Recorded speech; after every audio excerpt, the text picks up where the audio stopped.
Hello people. इतने दिन से गायब था क्योंकि छोटी सी वेकेशन पे निकला था और वेकेशन इतनी अच्छी चली गई कि वापस आके मन से आवाज निकली कि आज कुछ तूफानी करते हैं। तो मैं बैठ गया देखने Awarapan 2 and boy oh boy was that a bad decision. You tell me, because अगर मैं इस मूवी को सिंपल साधारण शब्दों में व्यक्त करना चाहूँ तो आई वुड से कि अगर तुम नॉस्टैल्जिया का थूक मल के, काम चोरी का तंबाकू चबा के, अगर मेहनत की पोटली को टट्टी के साथ बहा दो ना, तब जाके कहीं बनेगी ऐसी पिक्चर जिसे देख के हर 10 मिनट पे तुम ये सोचोगे कि भाई वाह, मतलब इतनी चूतड़ खुजाऊ पिक्चर कोई कैसे बना सकता है। क्योंकि सबसे पहली बात तो भाई ये जो पिछली मूवी थी दैट वाज, चलो ठीक है अच्छी थी, पर ऐसा नहीं है कि कुछ सुपर हिट ही हो गई थी। नहीं, फाइनेंशियली तो बिल्कुल ही फ्लॉप थी। Sure the music album was amazing, but that is the only thing, that is the only reason why ये पॉप कल्चर में फिर से वायरल हो गई और लोग उसकी बात करने लगे। बट उसका मतलब ये नहीं है कि भाई अब जब वायरल हो गई है तो पार्ट 2 तो बनाना ही है, क्योंकि भाई पिछले पार्ट में लौंडा मर चुका है, उसकी कहानी खत्म हो गई है वहीं के वहीं, इट्स ऑल डन भाई। विलन मर गया, विक्टिम बच गया, हीरो का दोस्त लुढ़क गया, बंदी पहले ही लुढ़क चुकी थी, अब फाइनली लौंडा भी लुढ़क गया था, तो छोड़ दो ना। नहीं चलो मैंने माना कि तुमने बढ़िया ऑरा फार्मिंग वाला कैरेक्टर लिख दिया था इमरान हाशमी के लिए, लेकिन इसकी जरूरत नहीं है ना। मतलब इन लोगों ने कुछ ज्यादा ही सीरियसली ले लिया ये डायलॉग। अक्खा बॉलीवुड एक तरफ, इमरान हाशमी एक तरफ, क्योंकि लिटरली इनके पास इस मूवी में कुछ नया था ही नहीं करने के लिए। स्पॉइलर अलर्ट, इनकी साली तस्करी खत्म नहीं होके दे रही। पिछली मूवी में लड़कियों की तस्करी कर रहे थे, इस मूवी में सीधा बच्चों को उठा लिया, अब चाइल्ड ट्रैफिकिंग करेंगे। नहीं मतलब कहानी अगर तुमको लिखनी ही थी तो कुछ नया मुद्दा तो उठा लो। अब अगर बंदा खुद से ढूंढ ढांड के सेम प्रॉब्लम में जाके घुसे तो बातें अलग होती है, लेकिन यहाँ पे तो सेम प्रॉब्लम खुद बंदे को ढूंढते हुए आ गई। क्यों? क्योंकि किसी ने कभी किसी जमाने में इस आदमी से ये कह दिया था कि तुम अल्लाह के बंदों को आजाद करो तो अल्लाह रहमत बरसाएगा। भाई माफ कर दो अल्लाह को। This is exactly the issue with such ideas. बंदे की कहानी खत्म हो चुकी है लेकिन हम खींचेंगे क्यों? Nostalgia. Let me tell you why nonsense भी इस पूरे प्लॉट के सामने सेंसिबल लगेगी। अब पिछली मूवी में अपनी बंदी की बातें सुन के इसने ऑलरेडी एक बंदे को आजाद कर दिया था, लेकिन उसकी इज्जत नहीं रखी। एक नई लड़की अलग से लगी इस आदमी को आजाद करने के लिए, बट देन पार्ट 2 निकाल दिया तो उसकी भी इज्जत नहीं रखी।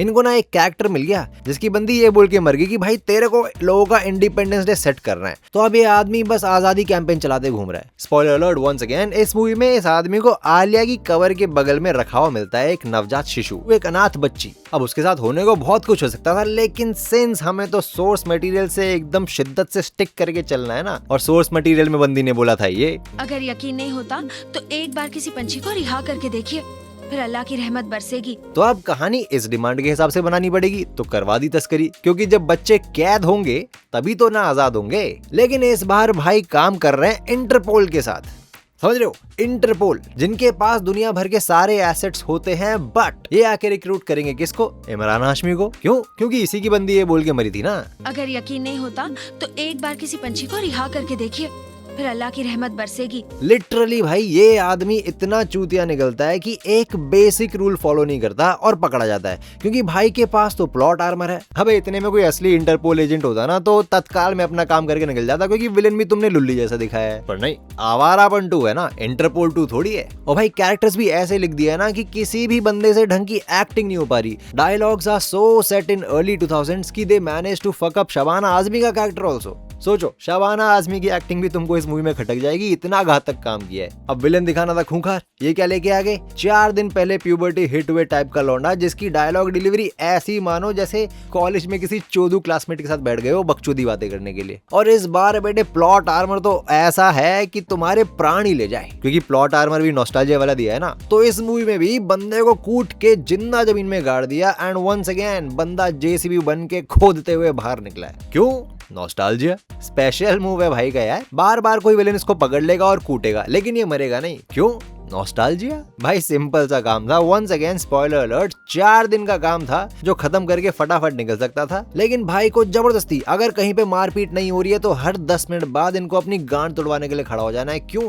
क्योंकि भाई को कूले में दर्द फील करना है। क्यों? क्योंकि भाई सैड है। क्यों? नॉस्टैल्जिया। दोनों मूवी में मकसद मिल रहा है लुढ़की हुई बंदी से, लेकिन फिर भी नया लव एंगल घुसेड़ने की पुरजोर कोशिश करी है। बस शुक्र है कि पूरी लव स्टोरी ने दिखा दी, but one of the worst parts personally according to me was just before the climax. वहां बिना लुढ़की हुई जो इसकी बंदी थी उसको उसका हेलुसिनेशन हो जाता है। तो आई हमारी श्रेया सरन, भाई मैं सच बता रहा हूँ, I do not like to hate on these people like this, but इतनी वाहियात एक्टिंग करी है, इतना घातक, इतना टट्टी जैसा डायलॉग डिलीवरी दिखाया है ना मैडम ने, मतलब it was unbearable, literally it was unbearable. अब मैं हंस रहा था क्योंकि what the fuck are you, how the fuck are you even saying that? क्या ये डायलॉग डिलीवरी नहीं होती भाई, ये टॉर्चर होता है, ठीक है। और बेटे क्लाइमैक्स तो ऐसा पेला है ना कि तुम मानोगे ही नहीं कि ऐसा काम कोई बिना नशीले पदार्थ के कर सकता है। That is how bizarre the climax was, मतलब अननेसेसरीली लॉन्ग, कोई जरूरत ही नहीं थी बकचोदी इतनी फैलाने की, बट इनको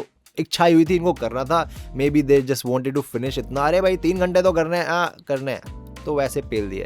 that is the only logic that I can think of, उसके अलावा नीड ही नहीं थी। इमरान हाशमी के नाम पे जो नॉस्टैल्जिया इतनी वायरल हो रखी है, उस चीज को पकड़ के बस इन्होंने ये पेलने की कोशिश करी है। And there are only 2 reasons, मेरे हिसाब से there are only 2 valid reasons जिसके लिए ये मूवी बनाई गई है। पहला, काला धन, ब्लैक का व्हाइट करने का ये बेस्ट तरीका है, और एल्स दूसरा, इनको पैसे की सच में इतनी कमी हो गई है, इनका दिमाग तो वैसे भी चल नहीं रहा है, इनको मेहनत वैसे भी करनी नहीं है, तो इनको बस कि नॉस्टैल्जिया के घोड़े पे सवार करके इनको कुछ ना कुछ निकाल ही देना है। So that is the only other reason that I can think of. इसके अलावा कुछ हो ही नहीं सकता।